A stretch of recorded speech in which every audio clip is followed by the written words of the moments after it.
The President of the United States of America, Donald Trump, has sent a strong warning to the Uganda President, Yoweri Museveni. Now, the President of the United States of America, Donald Trump, has sent a strong warning to the Uganda President, Yoweri Museveni, who have seized power for nearly 40 years now.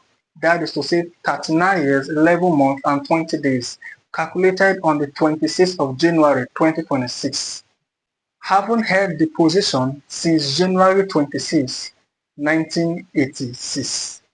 The 81 years old President Yoweri Museveni was recently declared the winner of the 7th term election, with results mostly giving him over 71% of the votes in January 2026. Now, Ugandan President Yoweri Museveni defended Trump for his comment on immigrants. He took to Twitter and wrote, "The third purpose for integration is strategic security. Donald Trump speaks to Africans frankly. Africans need to solve their problems. You can't survive if you are weak. It is the Africans' fault that they are weak. We are 12 times the size of India. But why are we not strong?" Unquote. The president, who was addressing legislators during a session of the East African Legislative Assembly, said Africa has everything it needs in terms of size and resources to be a major world power. The US president has been at the center of diplomatic storm following his comments on immigrants that come from some African countries and Haiti. Uganda held its presidential election on Thursday, January 15, 2026, with official results still pending as voter tallying continued nationwide. The electoral exercise took place amid heightened political tension, with the Electoral Commission working to comply results from polling stations across the country. The United States issued a security warning for its citizens in Uganda on Friday, January 16th, following the conclusion of the presidential election. The U.S. Embassy in Uganda released a security notice cautioning American citizens about the involvement or the evolving situation in the country. The embassy's warning followed reports that security forces had deployed tear gas and fire shots in the air to break up gatherings in various parts of Uganda. These incidents occurred as the country awaits complete election results from the Electoral Commission. The embassy stated that security situation remained fluid and urged U.S. citizens to exercise enhanced caution as vote tallying continues nationwide. The security alert emphasized the need for Americans in Uganda to remain vigilant during this period of political uncertainty. According to the alert, Americans in Uganda have been advised to avoid larger public gatherings, demonstration, and unnecessary movement as political tension remain elevated following the polls. The embassy provided specific guidance on how U.S. citizens should conduct themselves during this sensitive period. The embassy further urged U.S. citizens to monitor local media closely for updates, maintain a low profile, remain aware of their surroundings, and ensure their mobile phones are fully charged with emergency numbers program. These precautionary measures were designed to help Americans stay safe and informed. Americans were also advised to carry proper identification at all times, including a valid U.S. passport with a current Ugandan visa in case of security checks. The embassy emphasized the importance of having documentation readily available during this period. Provisional presidential election results indicate an earlier and clear lead of the incumbent president Yoweri Museveni as the Electoral Commission continued tallying votes from across the country. The preliminary figures show a significant margin between the incumbent and other candidates.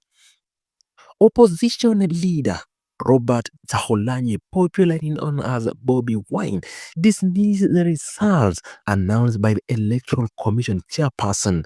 Chaholanyi accused the chairperson of failing to explain the source of credibility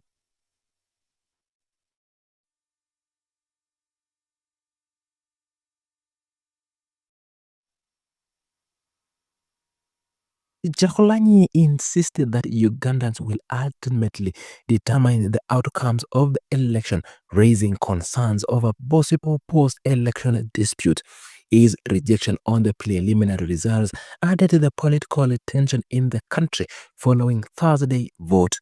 According to the third set of the preliminary results, a total of 6.8 million votes have been counted from 30,138 polling stations.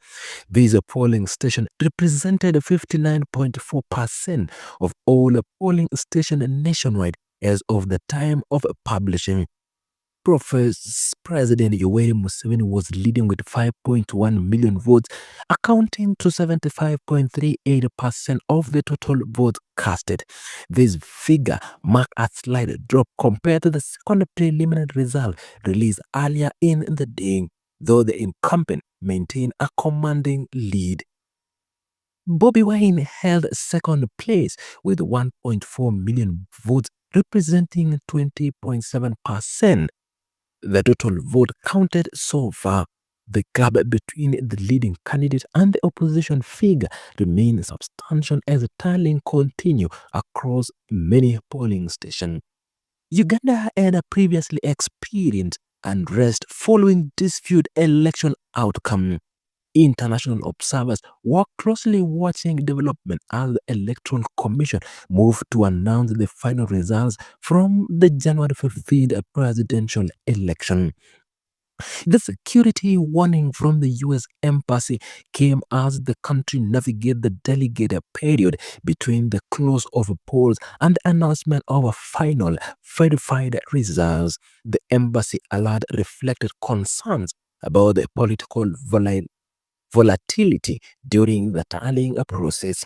Security forces' use of tear gas and firing shots in the air to disperse gathering demonstrate the tense atmosphere in various parts of Uganda following the election. These actions by the authorities indicated efforts to maintain order as the political temperature remained elevated. The Electoral Commission continued its work of tallying votes from polling stations across Uganda, with approximately 40% of the polling stations yet to report their results at the time that the preliminary update was issued. The Commission's ongoing work remains central to resolving the electoral outcome. The embassy guidance from U.S. citizens to monitor local media closely reflects the rapidly evolving nature of the post-election environment. Americans in Uganda were encouraged to stay informed through multiple channels about the developments affecting their safety. The requirement of U.S. citizens to carry valid passports and a current Ugandan visa on the time underscore the possibility of increased security checks by Ugandan authorities.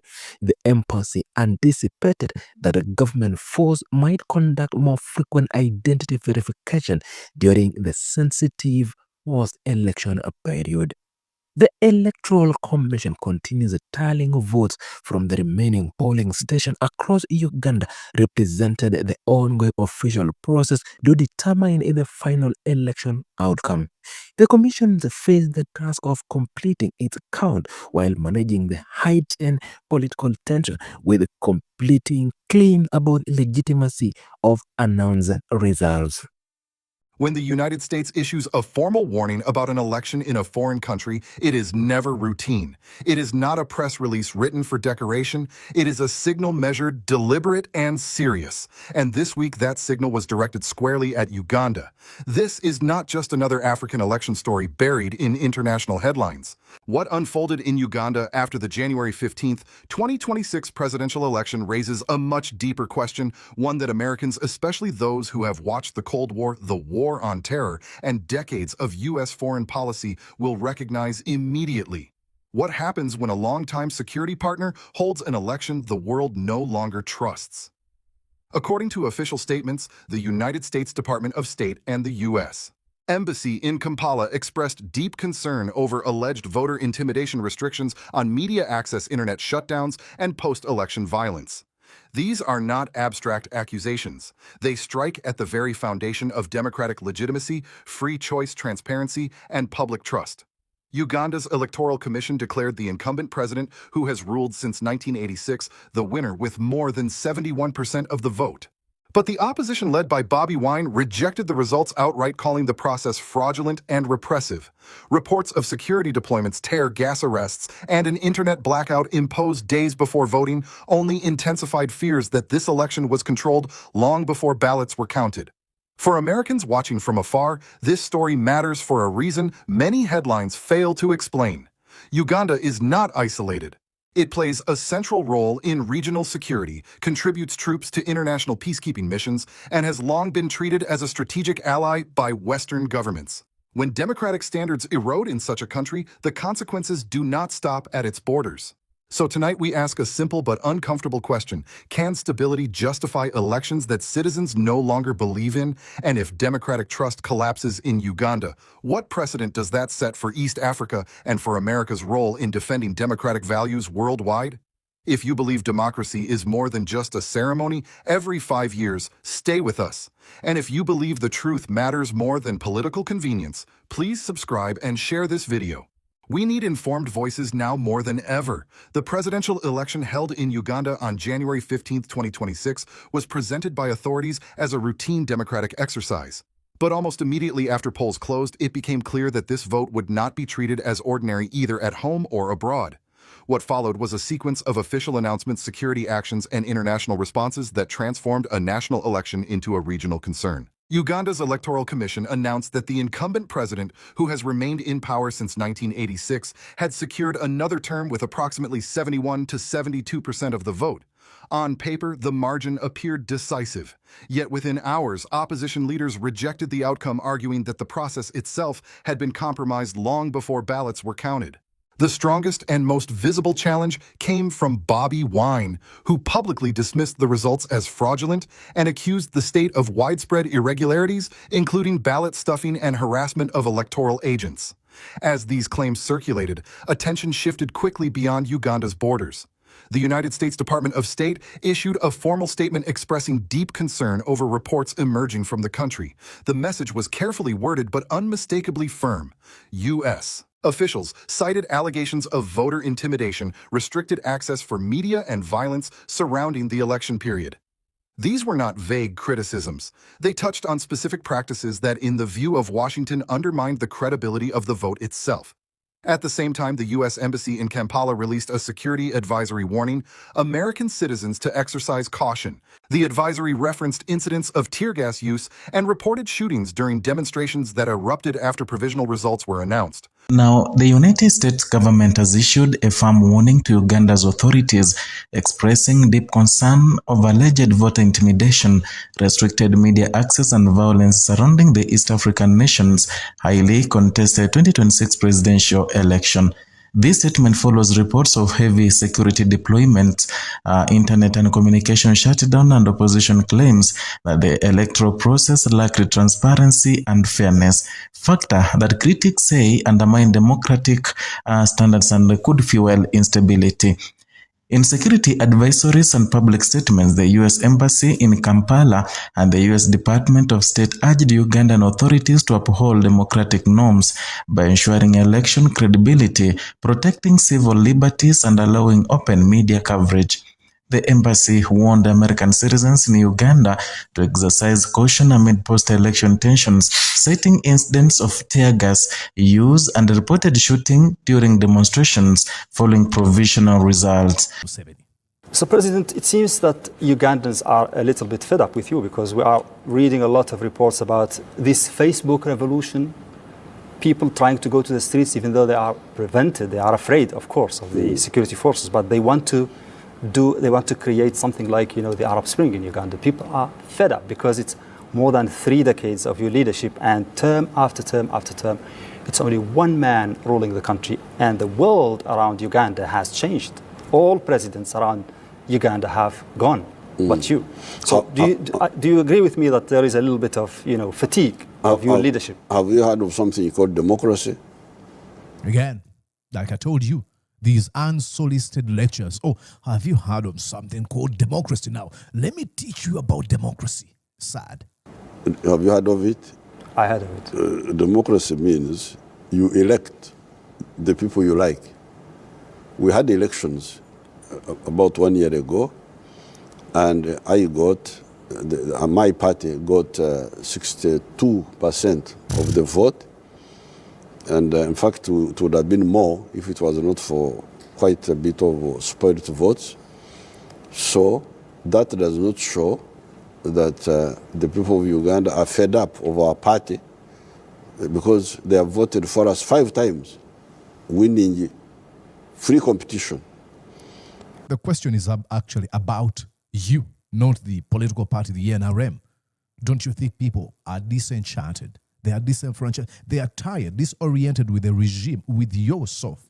So, if you think that the majority of Ugandans are fed up of the NRM, then the vote doesn't show that. Electing you 5 times doesn't mean that the election was fair and free. Thank you so much. Absolutely. Mm-hmm. And that's what the opposition says. The opposition says you were elected 5 times because you're in control, you're in the government, and you control the military, and you can easily manipulate the elections. So why did we lose some districts? Again, you see how he plays this game? Because that's what you do. For formality, you want to create some sort of a competition to the outside world. It is a hybrid system where you want to present yourself like you're some sort of a democracy, but you know what you're doing. The military is being commanded by your own son. And then you have all your henchmen and minions and lackeys occupying different offices who do your bidding. What do you mean if you give opposition? For example, let me give an example. If you might be watching from away from Uganda. For example, the Ugandan parliament has over 500 members of parliament, and the opposition has only 100 and plus a few of them. Of what difference does it make? If Museveni is able to manipulate the electorate in the majority of the constituencies, does it really matter? If he leaves like a few constituencies to be won by the opposition? Absolutely not. He knows what he's doing. Create a semblance of an opposition, but you know what you're doing. In the elections.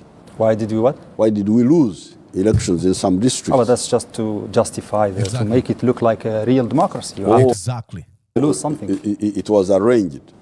Exactly, you know. And he has this funny confidence. He knows what he's talking about. Yes, it was arranged. That we handed some districts to the opposition. Yep. Why, Mr. President, have you... Don't you think that is a Why have you run ridiculous... for 5 terms? Why? The issues of countries are issues of destiny. Again, evasive deflections. Why are 5 years? You as an individual, they're not talking about Uganda. Why are you thinking that you can run for more than 1, 2, twice, thrice? How many times do you want to run as president? Not mere appearance and theater. It's not theater. It is about... So you needed 5 terms to... It's about to do what should be done. He's asking him, you needed 5 terms to do what? To do what? Yes, exactly. Tell me. To start from 0 to where we are now. It is so funny. He says to start from 0 to where we are now. Museveni, you didn't start from 0. I'll give you an example, ladies and gentlemen. Many of the roads that we have in Uganda were constructed under the leadership, non-perfect leadership, of Milton Obote and Idi Amin Dada and other leaders. The National Referral Hospital we have was built under the leadership of Obote and the Amins and other leaders. So Museveni wasn't starting from 0. And I understand we were coming from the ruins of the regimes of Obote and Idi Amin Dada. But you have to understand there are some caveats that you don't have to actually ignore. Some of these wars that we talk about in Uganda were led by the man himself, Yoweri Museveni, shortly after losing the election in 1980. He was one of the worst performers, and he was leading the military council that organized the election where he lost abysmally. Now, the man whom is thought to have won the election, his name is Paul Kawanga Ssemwogerere, didn't launch a war. Museveni, who was the worst performer, immediately launched a war that cost over 500,000 people. Museveni's war. So from zero, if you were building from scratch, that pretty much actually says you had caused the zero, the definition, whatever you mean by zero, that you were starting from. You launched a war on a government after you lost an election. Start from zero because we were at zero. We are now... we were not at zero. That's a lie. Able to do things by ourselves. Why in other democracies like the United States and Western Europe, why in those democracies we don't have one man ruling for 5 terms because he needs to do stuff? Mm-hmm. That is because those countries have got a different history. No, it is because those countries have understood that a true leader and a good leader is one who hands over power peacefully and looks at how institutions can outlive him. He can look at how a country can function without him. No, they've got a different history. What do you mean? But there are other countries. You talked about Israel. Let me give you the example of Israel. Mm-hmm. Israel is near you here. Mm-hmm. It is a democracy. Their leaders, what they do, since they created their state, they maximize their leadership resources, because leadership is also a resource. He enjoys this funny position of I'm a lecturer. Now let me teach you about leadership. Welcome to my civic engagement right now. I'm going to teach you. My name is Lecturer Museveni. They have the old leaders, like the one who died recently, Shimon Peres.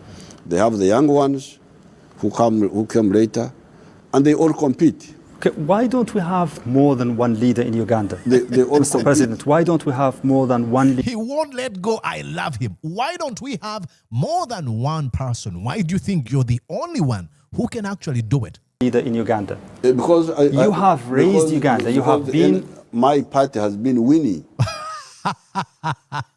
Is that an offense to win elections? No. What are you worried about? Yeah, but suppose Shimon Peres had been winning in Israel. You've not been winning, you've been rigging. Never happened in Western democracy. Well, that's their problem, because they don't... So they have a problem? I like the fact that he corners him. It's like, okay, why don't we see Western democracies having one man leading for 40 years? Oh, that's their problem. Oh, it's a problem that they don't have dictators? In Western democracy. Well, that's their problem, because they don't... So they have a problem? They have a problem because... He even laughs at himself, you know. He's like, oh, did I say that? Don't have enough consensus. What do you mean they don't have enough consensus? These countries are performing better than us. Why do you say that's their problem? How is that a problem? These folks are living, having countries we admire. Their leadership models are benchmarks we use. Oh, that's their problem. What do you mean, Museveni? If we have consensus... Or maybe they have many leaders. Exactly. More leaders. Even in Uganda, we have many leaders. But you think that you're the best of the best? Even in Israel, they had many leaders. But the parties made some mistakes and people voted against them. But if my party has not made serious mistakes, why should I commit suicide? Say I should kill myself because my party has not made a mistake? What is he even talking about? What type of extreme rhetoric is that? Why should I commit suicide? What do you mean? Jeez. Because my party led its people from through liberation. It has made them through economic recovery. Let's go back to the philosophy behind you. Thank you. He's going back to the question. Why do you think, he's trying to run away? Museveni, you can run, but you can hide. The man is going back to the question. Deciding to run for term after term, is that because you think you are the best to rule Uganda? Because the issues to solve are serious. Oh!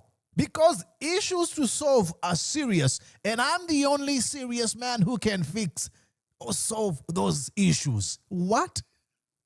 And it's the best. No other man can solve them. It is the best that we... No other man can solve them? Look at him. No, others come and present themselves. But when the population looks at them and says, no, this party. They're not qualified. They're not qualified. Yes.